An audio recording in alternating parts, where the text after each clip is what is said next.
എടുത്തിരിക്കുന്നത് സേമിയമാണ്. സേമിയം ഏകദേശം ഒരു 200 ഗ്രാമിൻ്റെ പാക്കറ്റിൽ നിന്ന് ഞാൻ 2 ഗ്ലാസ് സേമിയമാണ്, 2 ഗ്ലാസ് കണക്കായിട്ടാണ് സേമിയം എടുത്തിട്ടുള്ളത്. ഇതിനെ നമുക്ക് ചെറിയ നൂലായിട്ടുള്ള സേമിയമാണ്. ഇതൊന്ന് നമുക്ക് വറുത്തെടുക്കണം. പിന്നെ അതിലേക്ക് വഴറ്റാൻ വേണ്ടതായിട്ട് 2 പച്ചമുളക് എടുത്തിട്ടുണ്ട്, ഒരു ചെറിയ കഷ്ണം ഉള്ളി, ഒരു ക്യാരറ്റ്, ഒരു സവാള ചെറിയ ഒരു ഇടത്തര സവാളയാണ് എടുത്തിട്ടുള്ളത്. തേങ്ങ ആവശ്യമുണ്ടെങ്കിൽ മാത്രം എടുത്താൽ മതി, ഇഷ്ടമുള്ളവർ മാത്രം തേങ്ങ ആഡ് ചെയ്താൽ മതി. ഞാനിവിടെ തേങ്ങ യൂസ് ചെയ്യുന്നുണ്ട്.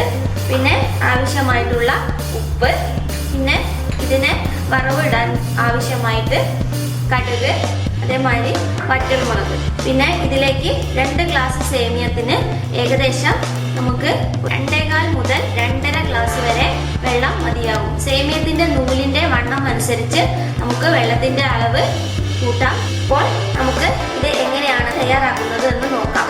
ആദ്യമേ തന്നെ നമ്മൾ സേമിയം ഒന്ന് വറുത്തെടുക്കണം. സേമിയം വറുക്കാൻ നമുക്ക് ഏകദേശം 1 ടീസ്പൂൺ നെയ്യ് നമ്മൾ ഫ്രൈങ് പാനിലിട്ട് സേമിയത്തിനെ തുടരെ ഇളക്കിക്കൊണ്ടിരിക്കണം. സേമിയം വളരെ നൈസ് നൂലായതുകൊണ്ട് കരിഞ്ഞു പോകാൻ സാധ്യതയുണ്ട്. അതുകൊണ്ട് നമ്മൾ ഇളക്കിക്കൊണ്ടേയിരിക്കണം. വളരെ ഒരു മീഡിയം ഫ്ലെയിമിലിട്ട് ഇളക്കിയാൽ മതിയാകും. അപ്പോൾ നമുക്ക് ഈ സേമിയത്തിനെ ഇങ്ങനെ ഒന്ന് വറുത്തെടുക്കാം.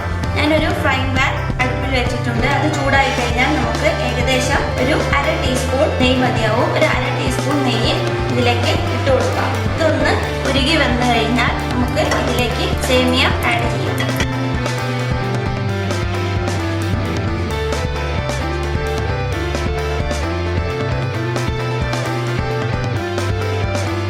അപ്പോൾ നമുക്ക് സേമിയ സ്റ്റവിൽ നിന്ന് മാറ്റാം. ഇപ്പോൾ നമ്മൾ സേമിയ നന്നായി ഗോൾഡൻ ബ്രൗൺ നിറമാകുന്നത് വരെ വറുത്ത് മാറ്റി വെച്ചിട്ടുണ്ട്. സേമിയം വറുക്കുന്നത് എന്തിനാണെന്ന് വെച്ചാൽ നമ്മുടെ ഉപ്പുമാവ് സെപ്പറേറ്റ് ചെയ്ത് നിൽക്കാൻ വറുത്ത സേമിയമാണെങ്കിൽ എളുപ്പം നല്ല ഭംഗിയായിട്ട് നിൽക്കും. അതുപോലെ നാം എടുത്തു വെച്ചിരിക്കുന്ന ഉള്ളി, ക്യാരറ്റ്, ഇഞ്ചി, പച്ചമുളക് ഇതെല്ലാം നാം ചെറുതായി അരിഞ്ഞു വെച്ചിട്ടുണ്ട്. ഇതിലേക്ക് നമുക്ക് എന്ത് വെജിറ്റബിൾസ് വേണമെങ്കിലും ആഡ് ചെയ്ത് കൊടുക്കാം. അതുപോലെ തന്നെ നിലക്കടല വേണമെങ്കിൽ ആഡ് ചെയ്ത് കൊടുക്കാം. അണ്ടിപ്പരിപ്പ് ഓരോരുത്തരുടെ ടേസ്റ്റിനനുസരിച്ച് എല്ലാം ആഡ് ചെയ്ത് കൊടുക്കാം. ഞാനിപ്പോൾ ഇവിടെ ഇത്ര സാധനം മാത്രമേ എടുത്തിട്ടുള്ളൂ. അപ്പോൾ നമുക്ക് ഇത് എങ്ങനെയാണ് തയ്യാറാക്കുന്നതെന്ന് ഒന്ന് നോക്കാം. അപ്പോൾ ഞാനിവിടെ പാൻ അടുപ്പിൽ വെച്ച് ഒന്ന് ചൂടായി കഴിഞ്ഞാൽ അതിലേക്ക് നമുക്ക് വെളിച്ചെണ്ണ ഒഴിച്ചു കൊടുക്കാം. കുറച്ച് വെളിച്ചെണ്ണ അധികമുണ്ടെങ്കിൽ ടേസ്റ്റ് കൂടും. ഞാൻ ഏകദേശം ഒരു 2 ടേബിൾ സ്പൂൺ വെളിച്ചെണ്ണ ഇവിടെ ഒഴിച്ചു കൊടുത്തിട്ടുണ്ട്. അതിലേക്ക് നമുക്ക് ഒരു 1/4 ടീസ്പൂൺ 1/2 ടീസ്പൂൺ നെയ്യ് ആഡ് ചെയ്ത് കൊടുക്കാം. നെയ്യ് കൂടുതൽ ഇഷ്ടമുള്ളവർക്ക് നെയ്യ് മാത്രം യൂസ് ചെയ്തിട്ട് നമുക്കിത് ഉണ്ടാക്കിയെടുക്കാം. അപ്പോൾ നമ്മുടെ നെയ്യെല്ലാം ഉരുകി വെളിച്ചെണ്ണയായി ഒഴിച്ചു വന്നിട്ടുണ്ട്. ഇതിലേക്ക് നമുക്ക് വറവിടാനുള്ള കടുക്, ഒരു 1/4 ടീസ്പൂൺ കടുക് നമുക്ക് ആഡ് ചെയ്ത് കൊടുക്കാം. കടുകെല്ലാം നന്നായി പൊട്ടി വെച്ചിട്ടുണ്ട്. കടുക് നന്നായി പൊട്ടിയതിന് ശേഷം നമ്മൾ അരിഞ്ഞ് വെച്ചിരിക്കുന്ന എന്ത് വെജിറ്റബിൾസ് ആണെങ്കിലും ഇതിലേക്ക് ആഡ് ചെയ്ത് കൊടുത്ത് നമുക്കൊന്ന് വഴറ്റിയെടുക്കാം.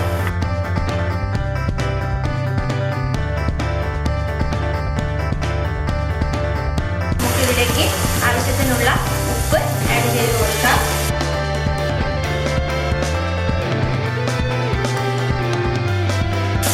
എടുത്ത് വെച്ചിരിക്കുന്ന വറ്റൽമുളക് ഒന്ന് നെടുകെ പിളർന്ന് അത് നമുക്കിതിലേക്ക് ആഡ് ചെയ്ത് കൊടുക്കാം. ഇപ്പോൾ എല്ലാം നന്നായിട്ട് വഴന്ന് വന്നിട്ടുണ്ട്. ഇപ്പോൾ ഇതിലേക്ക് നമുക്ക് നമ്മൾ എടുത്തു വെച്ചിരിക്കുന്ന വെള്ളം ഇതിലേക്കൊന്ന് ആഡ് ചെയ്ത് കൊടുക്കാം.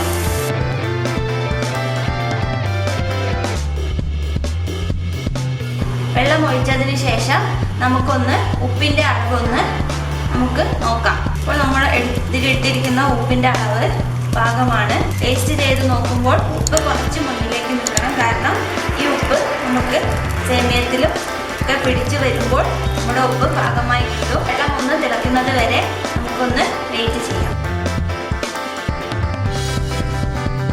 അപ്പോൾ നമ്മുടെ വെള്ളം നന്നായി തിളച്ച് കഴിഞ്ഞു.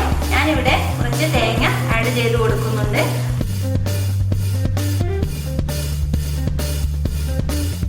ഇനി ഇതൊന്ന് തിളയ്ക്കുന്നത് വരെ ഒന്നുകൂടി നമുക്ക് വെയിറ്റ് ചെയ്യാം. അപ്പോൾ നമ്മുടെ തേങ്ങ വെന്ത് വന്നിട്ടുണ്ട്. അപ്പോൾ സേമിയ നമുക്ക് ഇതിലേക്ക് കുറച്ചായി ആഡ് ചെയ്ത് കൊടുക്കാം. സേമിയ ഇടുന്നതിനനുസരിച്ച് നമ്മളൊന്ന് ഇളക്കി യോജിപ്പിക്കണം, ഇല്ലെങ്കിൽ സേമിയ അട്ട പിടിച്ചു പോകും. അപ്പോൾ നമ്മൾ സേമിയമെല്ലാം ആഡ് ചെയ്ത് കൊടുത്തു. ഇനി നന്നായി ഒന്ന് ഇളക്കി യോജിപ്പിക്കാം. ഇനി നമുക്ക് ഇതൊന്ന് നന്നായി തിള വന്നു കഴിഞ്ഞാൽ ഇതിൻ്റെ തീ കുറച്ച് ഒന്ന് അടച്ചു വെച്ച് വേവിക്കാം. ഇപ്പോൾ ഏകദേശം ഒരു 5 മുതൽ 7 മിനിറ്റ് വരെ സമയമായി. ഉപ്പുമാവ് ഒന്ന് നമുക്ക് തുറന്ന് നോക്കാം. ഉപ്പുമാവിലെ വെള്ളമെല്ലാം വെച്ച് നന്നായിട്ട് പാകമായിട്ട് വന്നിട്ടുണ്ട്. ഇത് നമുക്ക് ഒന്ന് തണുക്കാൻ വെച്ച് കഴിഞ്ഞാൽ ഈ കുഴഞ്ഞിരിക്കുന്നതെല്ലാം നല്ല സെപ്പറേറ്റ് ചെയ്ത് നല്ല പൊടിയായിട്ടുള്ള ഉപ്പുമാവായിട്ട് നമുക്ക് കിട്ടും. ഇപ്പോൾ നമ്മുടെ ഉപ്പുമാവ് നല്ലവണ്ണം നൂലെല്ലാം സെപ്പറേറ്റ് ചെയ്ത് നിങ്ങൾക്ക് കാണാം. കുറഞ്ഞ സമയത്തിനുള്ളിൽ തന്നെ ഇതിനെ തയ്യാറാക്കി എടുക്കാം. നിങ്ങൾക്ക് എൻ്റെ ഈ റെസിപ്പി ഇഷ്ടമായെങ്കിൽ നിങ്ങൾ എല്ലാവരും ഒന്ന് ലൈക്ക് ചെയ്യുക, അതുപോലെ തന്നെ ഷെയർ ചെയ്യുക, സബ്സ്ക്രൈബ് ചെയ്യുക. ആരും മറക്കരുത്. ഇനി മറ്റൊരു റെസിപ്പിയുമായി അടുത്ത വീഡിയോയിൽ കാണാം. ബൈ.